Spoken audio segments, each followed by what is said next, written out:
Hmm. Good morning. Good morning. Good morning. We're on lesson 214. Sis has volunteered to take it for us. Thanks, Sis. I am not a body. I am free, for I am still as God created me. And this will be a review. Of lesson 194 as well. I place the future in the hands of God. The past is gone. The future is not yet. Now am I freed from both. For what God gives can only be for good. And I accept but what He gives as what belongs to me. I am not a body, I am free, for I am still as God created me. And let's change that word but into only the way that you always do. So that second part is for what God gives can only be for good, and I accept only what He gives as what belongs to me. That feels much, much better. Doesn't it? Yeah. Thank you. Only the inheritance that He gives do we accept. Okay. Thank you. Yeah. I place the future in the hands of God. Now, in this very moment, I am as God created me. I am only as God created me in this very moment. What does that mean? That means I am wholly innocent. Just feel into that. In this very moment, I am wholly innocent. If I am wholly innocent, if I accept this innocence, then I must be wholly invulnerable. I must be immune to everything the ego has projected to attack me. I must be. Okay? Because I'm changelessly innocent. I am wholly invulnerable. God only knows me as completely whole, as spotlessly innocent. I am as God created me. That's what that means. My future mirrors only what I am willing to accept about myself in this very moment.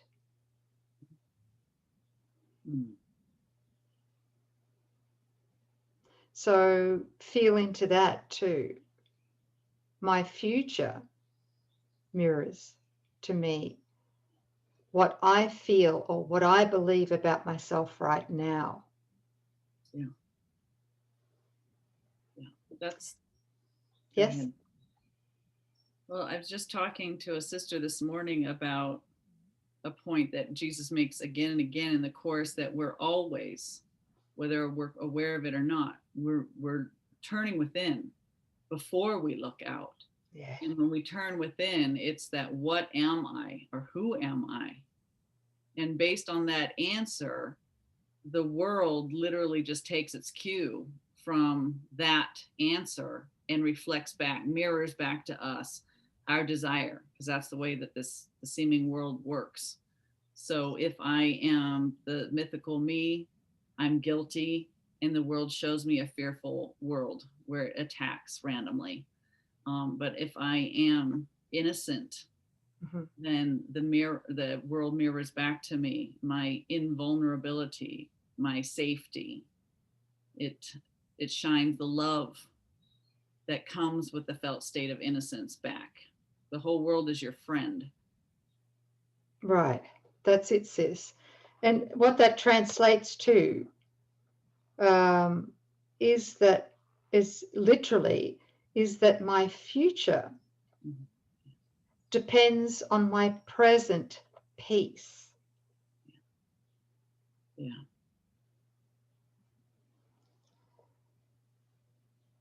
So you can guarantee that your future will be like the present peace that you're experiencing now. There's nothing to fear in the future. Yeah, because only the holy self Mhm. rests in the peace of God in every moment. And only the ego is concerned about its future because it is, or it believes it's guilty. Right. Right. Deserving of punishment. So it anticipates Mm-hmm. a future very much like its past. Exactly. Okay, so, and because the ego is guilt incarnate, Mm-hmm. it is actually the attraction of punishment. So any fear we have coming from the ego, we look within, and if we identify as the mythical me, the ego, we're going to be worried about our future because we do believe we're guilty and therefore deserving of punishment. So we anticipate punishment. And then we go into planning how to defend ourselves from the certain punishment we believe we deserve. Right. So ego identification really just takes the past and the future and dovetails them beautifully so that we're just always on a continuum of fear. And there's no way to dissect it or stop the madness until we're willing to accept our innocence, the opposite, that we're not the ego. We're not a body. Yeah.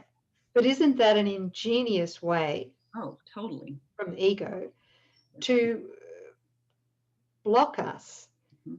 from realizing and accepting our innocence, Yes. our invulnerability? Lifetimes. Yeah. Yeah. Yeah. So, like you said, sis, before before we interact with the world, we look within and we agree on who we are or what we are. We're either the ego, the mythical me, or we're the holy self. Yeah. And we're still as God created us, right? So in every now moment that I stay true to my holy self, the Christ within, I am wholly free of fear, of the ego's illusory threats from my future. Right. Yeah. And that's what we don't need to plan. We don't need to be, so I cannot be touched by them. So we don't need to plan. That's right. That's a defense against God planning. Yeah. Yes, planning mind. So in every now moment that I am present in my awareness, without fear, without believing fear, I might be tempted by fear. Mm-hmm. But if I can stay present to my holy self as God created me, then I won't take the hook. I won't take the temptation of fear. Because any moment that I'm fearful, this is what I'm doing myself. In any moment that I am tempted to believe the fear, is a moment that I am condemning myself as opposite to God. Does that make sense? Yeah, absolutely. Okay. It's like I can really touch it now. Mm-hmm. It's not a nebulous mass. I Mm-hmm. can touch it in that moment. When I've fallen for the temptation to believe in fear, I've just condemned myself as believing that I must be opposite to God. Right. Why else would I be fearful? Yeah. Yeah. God's not here. God's absent. I've really separated, and the fear that invokes. and the punishment that beckons. And let's not forget that the end of that being that's always fearful and trying to defend against an uncertain future is death. And there's been a lot of that in the last few thousand years, yeah? Millions years? Millions of years, yes? Millions. A lot of death.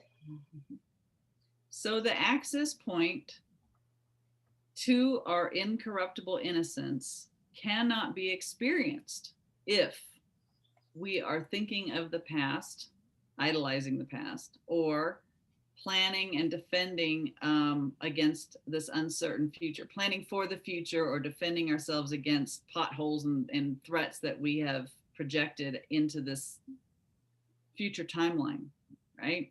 Mm-hmm. It's here now. Such an important practice to be present right here, right now. This is the only place of the intersection where we can feel, receive the Holy Spirit and have and receive the felt state that you're pointing to. Your incorruptible innocence is only available to you as a felt state in the now moment. And if your mind's somewhere along the contingent timeline, that just makes sure that you'll never know your innocence. So let's be wiser than the ego and see how it operates and remember, where am I? Thank you. Mm-hmm. That's it. Yeah. That is it. I love this paragraph 3. In no one instant is depression felt. Speaking about the instant of presence, real, mindful, felt presence of the Holy Self, of our incorruptible innocence. In that moment, in that instant, depression cannot be felt. Mm-hmm. So he says, in no one instant is depression felt or pain experienced or loss perceived. In no one instant, sorrow can be set upon a throne and worshipped faithfully. In no one instant can one even die. That's big. Massive. Yes. So what he's actually saying here is that if I am wholly present as the Holy Self, the Christ, and I accept my sinlessness, my incorruptible innocence fully,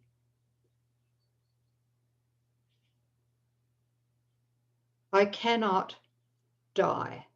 That's right. That's what he's saying, is it not? Yes, that's exactly what he's saying. And death is a decision that a fearful mind makes. And so when you are fully present and fully, wholly accepting your incorruptible innocence, the love that comes in drives out any remnant of fear. You can't access fear from the place that you're talking about. Yeah. So the fearful mind isn't present to choose death. You're no longer a body moving along the timeline. You are mind, you are present, you are here now, and the body is just an instrument, not even in your present awareness unless you need it to do something. That mind doesn't choose death because it knows it's not a body and it's not trying to opt out of some fearful dream. Yeah, that's it right there, sis. Thank you. Not so hard to overcome death when you recognize what it is. You're not the body. It's not a natural and inevitable part of life. There's no life in the body. You're mind. You are mind. Are you present?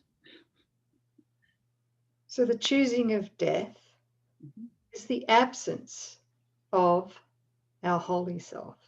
That's it. In our mind, in our awareness at that point. It's our attempt to keep it completely out of our awareness. Our big tada over the threat of love. But in any moment, we can accept atonement and switch the whole lot, right? Turn it around. Yes, please do that today. Yeah. That's what time is for. That's the only purpose of time.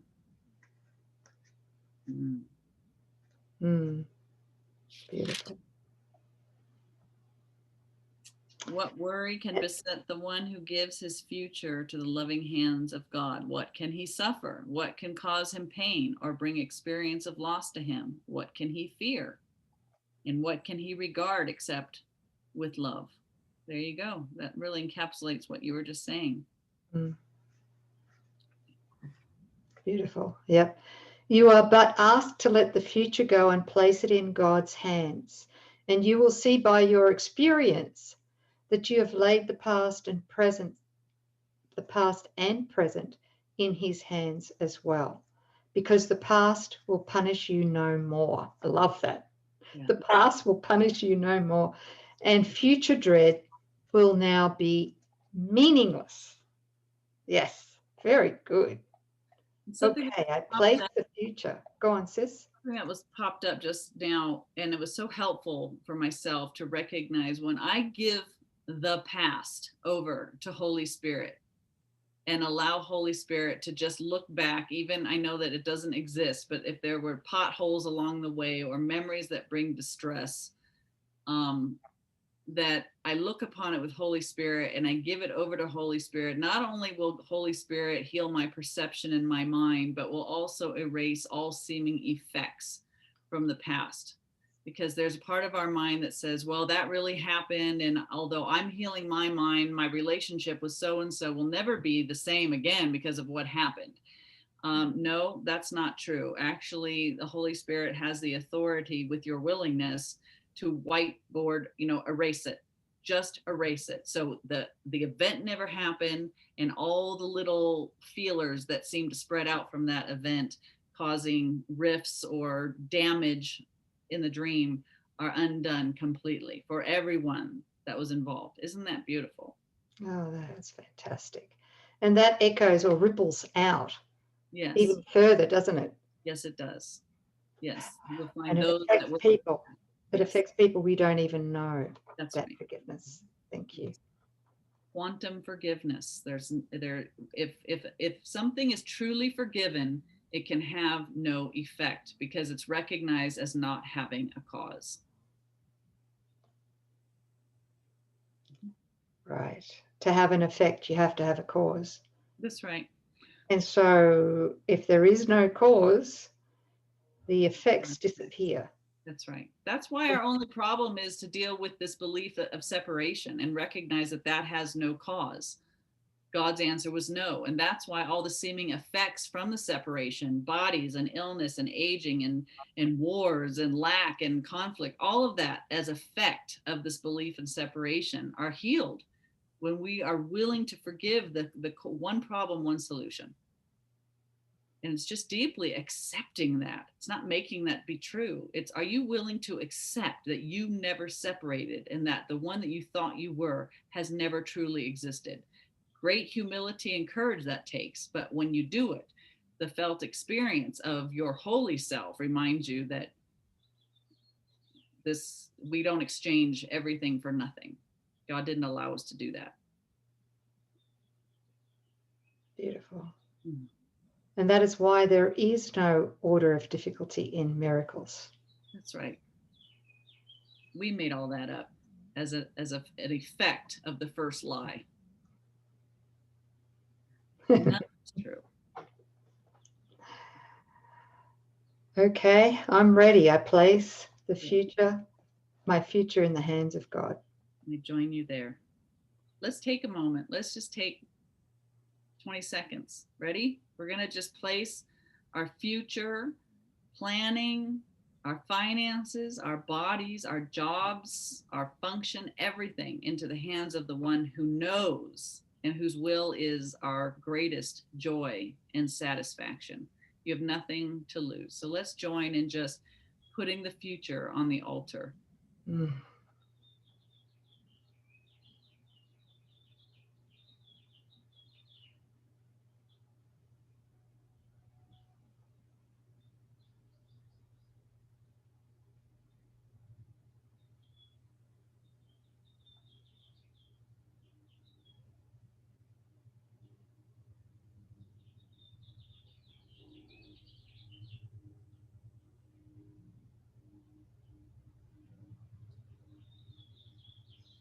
Take my life and let it be consecrated, Lord, to thee.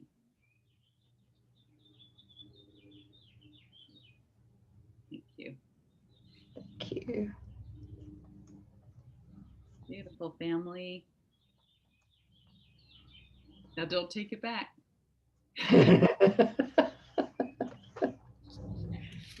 Okay. Thanks for placing the future into the hands of God with us. Should be a Yeah, little off. thank you. Yeah. Thanks, everybody. Thanks, sis. Thanks for that awesome unpacking. You're really taking us to that felt state beyond the words. Thank you so much. Perfect. Thank you. Okay. Bye, everybody.